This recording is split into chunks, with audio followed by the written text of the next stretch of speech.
My name is Anne. At 26 years old, I got married 6 months ago to John, who is 30 and works as an office worker. The story I'm about to share began when John unilaterally decided to have his younger sister Molly move into our brand new house. This house, worth $45,000, was built for us as newlyweds. Ever since our engagement, John and I have been discussing the layout and choosing the furniture, planning to move in immediately after the wedding. When John's belongings arrived, I was surprised by the sheer volume. I asked him, "John, will this all fit in the house? Don't you think you have too much?" John nonchalantly replied, "Ha! Didn't I mention Molly is moving in with us?" I was taken aback. "Molly is moving in with us? Why, we're newlyweds," I challenged. "What's the big deal? Molly is family to you too, and there's no problem with us living together. She wants to live in the new house," he responded. I protested, upset that there had been no discussion about this. John ignored me and continued unpacking his stuff. Eventually, he started shouting, "If you don't like it, you can leave. I'd already decided to have Molly here, so quit your complaints." Clearly unconvinced, I told him I'd call my brother. Fearing my brother, John quickly changed his tune. "Wait, don't call him. Molly isn't staying here forever. She just needs a place until she finds a job and a house. Can you please understand?" Reluctantly, I agreed.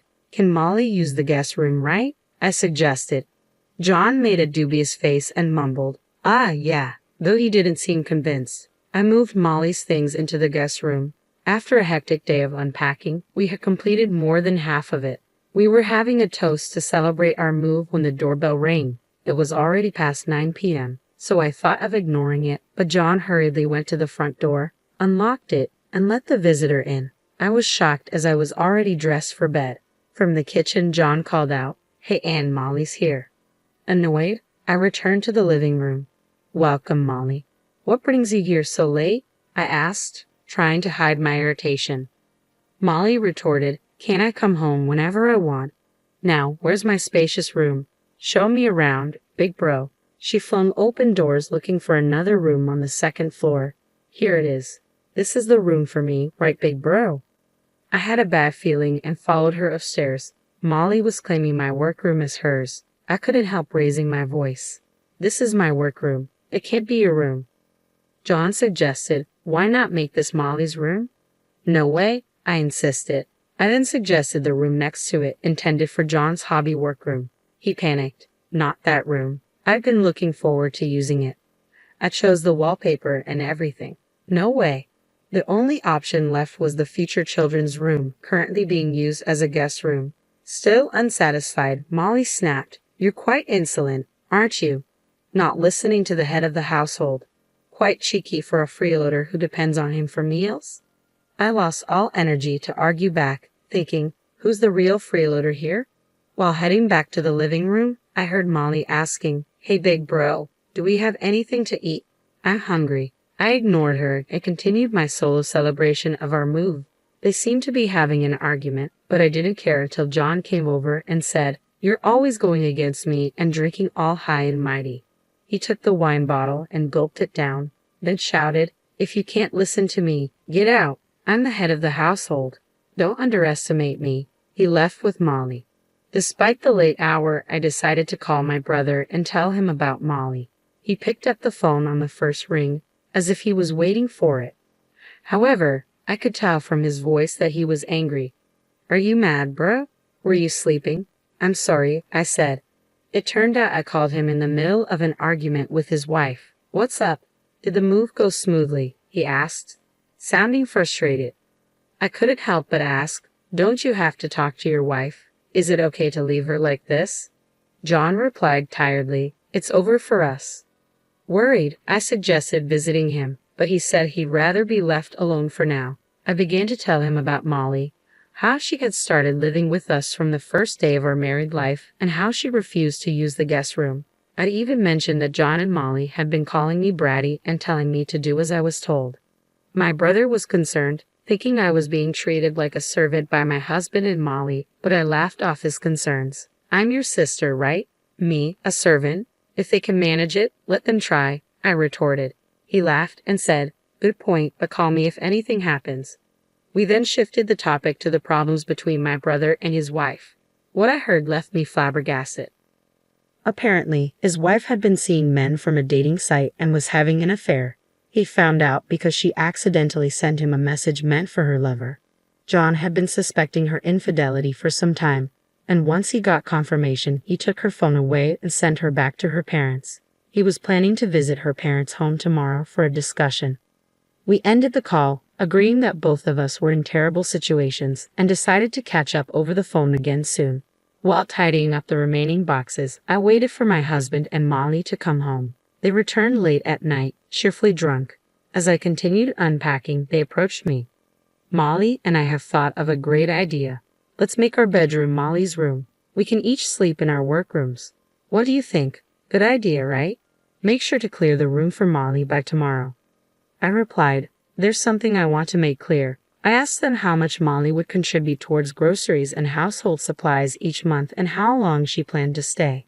My husband started to panic. "What? You want to get money from jobless Molly? I'll pay for my salary, so there's no problem, right?" Molly added, "How long will I stay?" "Until I'm satisfied. My mom's cooking is all old-fashioned and I don't like it. Plus, she's annoying at home, always nagging me to do laundry and cleaning. Here, I can do whatever I want without spending a dime. It's the best. If you don't like it, Anne, why don't you move out?" I snapped, "Then let's split the household expenses. I will work to cover my share. Feel free to use your salary for yourself and Molly." For some reason, they seemed pleased with this, even though I added, "You will need to take care of your own chores." It seemed like they weren't really listening, so I made sure to leave a written note about it. The next day, worried about my brother, I decided to visit his workplace.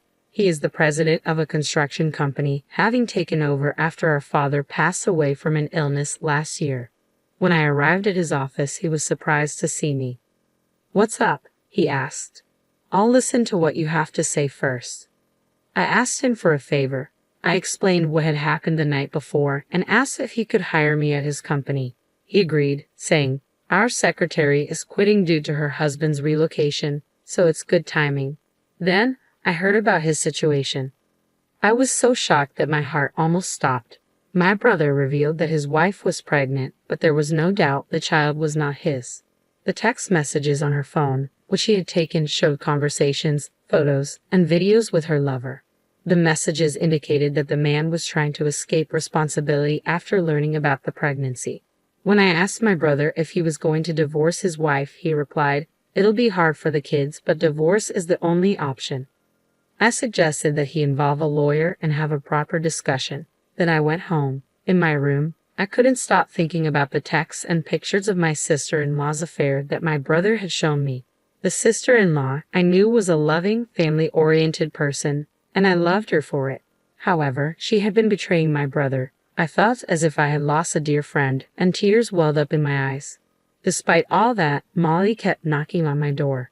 "Hey, I'm hungry. Can you make something?" she hollered from the other side of the door. But the shock I felt was too much, and I didn't even have the energy to argue with her, so I left her alone. Then I got a call from my husband, who should have been at work. I didn't answer because I knew what he would want to talk about, and I didn't want to talk to anyone. Shortly after, I received a text message from my brother asking if I could accompany him to see a lawyer the next day. I sent an OK sticker in response. I must have fallen asleep because my husband's shouting woke me up. "You didn't even prepare food for Molly, and you're sleeping. What's that about?" he roared. Silently, I produced a pledge I had written and pointed to it for him to read. After reading it, my husband told Molly, "Let's let her sleep today. She seems to be off. We can scold her once she's feeling better tomorrow." "I'm not sick. I'm just tired of you guys," I mumbled before falling back asleep. The following morning, without waking my husband, I headed to my brother's house. My brother seemed exhausted, his eyes bloodshot from lack of sleep. I prepared and served breakfast for his children before taking them to kindergarten. In the car, the children said, "Mommy and Daddy had a fight, and Mommy left the house. Mommy was the bad one. She left us at home and went out. We cried because we were left alone, so Daddy got angry." The children thought maybe it was better not to have their mother around because she easily got angry. I told them, "I see. If you're lonely, call Auntie." "Okay," they responded cheerfully. Yay, we might get lonely today. I couldn't tell for sure, but I got the impression that they didn't seem sad even though their mother wasn't there. After dropping the children off at kindergarten, I turned my attention back to helping my brother navigate his difficult situation. I headed to the law office with my brother. The lawyer told us that there was ample evidence from the pictures and videos on my sister-in-law's smartphone, LINE messages, and recorded conversations between her and my brother. My brother's main goal was to divorce her and retain parental rights. After he finished explaining his situation, I had a chance to share about my issues with my husband. I got some advice, and then my brother dropped me off at home. He was planning to gather the rest of the family today to inform them about the divorce. If anything happens, give us a call. We're all going to be there, he said as he left, his words feeling somewhat prophetic. When I entered the living room, the house was a mess. It looked like they had tried to make breakfast. The kitchen area was greasy and dishes were left on the table. I was exasperated by the sight and hesitated to clean up the kitchen and cooking utensils that I also use. Just then, Molly appeared. Where did you go without even making breakfast? John didn't eat anything and went to work. Isn't it unacceptable to abandon household chores as a wife? She confronted me. I responded, you know what, I'm not your maid or servant. Weren't you taught to clean up after yourself since you were a child? Ignoring her repetitive, but you're the wife, I headed to my room. To my shock, my belongings were gone and Molly's stuff had invaded my space. I returned to the living room and questioned her. Did you enter my room? Your stuff is in there. What's going on? Oh, I've loved your room since I first saw it. It fits my neat and cute image perfectly, don't you think? I've moved your stuff into the guest room, she replied nonchalantly. Hearing this, I rushed to the guest room. My computer and belongings had been haphazardly thrown in. I felt anger sparking. It was way beyond what I could tolerate. At that moment, I felt a strong desire for revenge. I will never forgive this girl, I decided. I planned to wait for my husband John to come home, show him the terrible state of our house, and then ask him, do you still want to live here with Molly? I prepared for all possible outcomes. John, who seemed to have gotten a call from Molly, came home earlier than usual. I heard his loud footsteps approaching the guest room where I was. Seeing him come straight to the guest room, I was convinced he already knew Molly had taken over my room and he wouldn't be on my side. When he opened the door and stepped in, looking like a madman, Molly was right beside him with a thin smile on her face. You apparently went against Molly. You're the one at fault here. Not even making breakfast. Aren't you my wife? Isn't it your job to take care of me? Molly is your sister-in-law. You should be taking care of her and putting up with her, he shouted. At that moment, I realized exactly how things were going to be. I felt every shred of love I had for my husband disappear. He hadn't said one word to defend me, no mention of Molly being in the wrong, asking her to leave, having her do household chores, or giving me my room back. I told him, if you're going to let Molly live here, I'm going to invite my brother over. He's never seen our house before. Maybe I should call him over now. Despite his usual fear of my brother, John acted quite bold in front of his sister Molly. Are you sure about that? If you let that thug into our house, I'll kick you out, he threatened with a confident look. Kick me out. Try if you can. I'll call my mother and brother and his wife and have them see the house. I shot back. Thinking I would beg and cry at his threat of kicking me out, he retorted, do not dare call your family. If you don't like it, then leave. Molly chimed in. This is my castle with John, you know. You have no right to call anyone here. Even if your family comes, we'll just kick them out. In response, I picked up my phone and said, I'll call my brother then. Maybe we should live together without you and your family. We can invite our friends over and party without worrying about anything. As Molly said this, she and John seemed excited about the prospect of me leaving, with John adding, that sounds fun. Maybe we should just get divorced already. Increasingly irritated, I decided to call my family over right then and there while John and Molly were still high-spirited. They were overjoyed, thinking about the freedom they'd have without me and filled with thoughts of kicking me out. All right, but you'll regret this. I'm calling my family now, I said. I called my brother and told my family to come as soon as they could. My brother responded, we've been waiting for this. We're on our way. I figured he must have sensed that I would call him, and I was moved by his foresight. My family arrived within about 30 minutes. Molly, who had threatened to kick out my family when they first arrived, turned pale upon seeing my brother. "Oh, Molly," he said sternly. "I thought you were going to kick out my family when they arrived," I said to Molly, who could only shake her head in response. Seeing her fear, John also shrunk back, no longer as bold without his allies' support. My brother had been practicing judo since he was a kid. Until he injured his knee in college, he had been a regular at national competitions. Standing over 6 feet tall with a buzz cut, he was an intimidating figure. He now coached at a local boys' club. My younger brother, also a judo practitioner, looked just like him. Molly seemed to have forgotten meeting them at the wedding ceremony, despite their memorable appearances. "Who's getting kicked out?" My elder brother laughed. "Isn't it you guys who are leaving?" Gathering her courage, Molly retorted, "Yeah, my brother is divorcing his useless wife. Now, please leave." "What? You guys are the ones leaving, aren't you? This is Anne's house, built with her share of her father's inheritance in Anne's name," my younger brother retorted. My mother, tidying up in the kitchen, remarked, "Oh dear, what a mess." She then called out, "Don't drag out the conversation. Get to the point already." The brothers obediently replied, "Okay," and turned to me, instructing, "There's another person coming. Let them in when they arrive," while gesturing for John and Molly to sit down. "We have 2 matters to discuss today. The first is that we need you to leave," my elder brother told my husband and Molly. When Molly asked, "Brother, is it true that this is Anne's house?" John hesitated. "Well, I was talking to the contractors about the interior and stuff, so I thought it was my house. But maybe it's not. But I'm the head of the household, right?" He had assumed it was his house simply because he considered himself the head of the household without thinking about where the money came from. "You know that being the head of the household and being the owner of the house are 2 different things, right?" my brother responded. John fell silent, but Molly retorted, "I won't leave. Do you know about residency rights? I have the right, so I won't leave. If you don't want us here, you leave," glaring at me.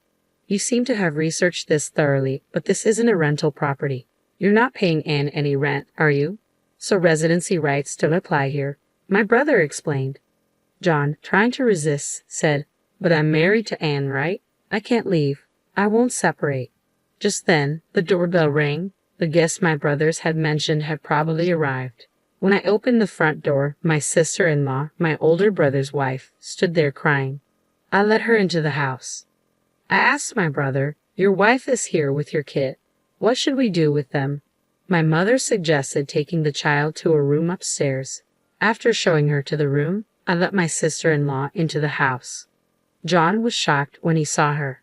"How did you find out where we live?" "I'll explain everything properly, so please go home for today," he said, acting suspiciously. At this point, my elder brother intervened. "Did you forget my wife's face? This is the second matter we need to discuss." Upon hearing this, the color drained from John's face. "You mean she is?" John stammered, realizing she was my brother's wife. He tried to make a run for it, but seemed paralyzed. "My wife is pregnant with your child. Did you guys do something to get pregnant?" My brother threw down copies of evidence of the affair on the table. "What's your next move?" "For me, it's divorce. Nothing less." Molly, scared of getting caught up in this mess, said, "I'll pack my things and go back to my parents' house," and tried to escape upstairs. But my younger brother promptly told her, "We've got a truck loaded with boxes. Start packing your things right now." He walked out to get the boxes. Molly asked, "Am I leaving today?" But when she saw my brother glaring at her, she seemed to give in. "My wife and John can sort this out first. Sign the divorce papers," my elder brother instructed, handing the papers and a pen to his wife. Seeing that custody was assigned to him instead of her, she hesitated. He said, "That's what the kids want. Your opinion doesn't matter." She signed the divorce papers, tears streaming down her face. "Next time, take care of the child in your belly. I won't ask you for child support. In return, don't ever show your face to my kids unless they want to see you. I won't stop them if they want to see you when they grow up." Hearing this, she apologized to my brother on her knees. I noticed the tears welling up in my brother's eyes. I realized how hard it had been for him. Next, it was my turn. "So, Anne, what are you going to do?" my brother asked. "I choose divorce too. I want him out of my house as soon as possible," I replied. My husband dropped to his knees, apologizing profusely. "I don't want a divorce. Please forgive me. Besides, it could be his child, not mine." But my brother cut him off. "I'm good with 2 kids. I've had surgery to make sure I can't have any more." John went speechless. My brother handed me the blank divorce papers. "If you want him out right away with Molly, have him sign these." I told my husband to sign, and he did, maybe giving up or wanting to escape this place with Molly. I then handed my husband 2 pledge documents prepared by my lawyer, one for John and one for Molly. They pledged to pay for the damage they caused to the house, roughly $30,000 in total, and to never enter my house again. John looked at my brother and me as if he wanted to complain, but when my brother glared at him, he reluctantly signed the pledge document. Shoulders slumped, he tried to go upstairs to pack his things, but my brother interrupted. "Oh, I got a marriage license for you guys when I got the divorce papers."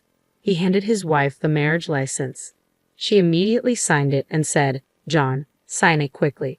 You've messed up my life, so you have to take responsibility. I'm having this baby. You can't escape." With a crazed look, my husband signed it, crying and saying, "Just do whatever you want." Finally, my brother yelled, "Hey, you won't say anything unless I ask? Don't you have anything to say to me?" My husband finally apologized to my brother, almost scraping his head on the floor. After that, we all hastily packed my husband's and Molly's belongings into boxes, loaded them onto the truck that had arrived, and took them to their parents' house. With that, my brief married life came to an end. I thought I would live alone in this big house, but my mother offered to sell her house and move in with my younger brother. It seems my older brother, too, is going to sell this house and move in with his 3 children. My mother and brother are going to buy this house for me with the money they got from selling their houses, telling me, "Why not build a new house when you get married next time?" But I keep saying I'm good with an apartment. We got a dog that the kids had always wanted. Although we had some bad memories in this house, we are now living a life full of laughter and happiness. My ex-husband reportedly married my ex-sister-in-law half a year later and is living with her at his parents' house. He seems to be working day and night to pay for the damage to the house. Molly treated her new sister-in-law like a maid. The sister-in-law lost her mental balance, and Molly's mother couldn't stand to see her like that and kicked Molly out of the house. Molly asked my ex-husband for help, but he blamed her, saying, "If you hadn't moved in, we'd still be living in that mansion." Molly ended up isolated with no one on her side.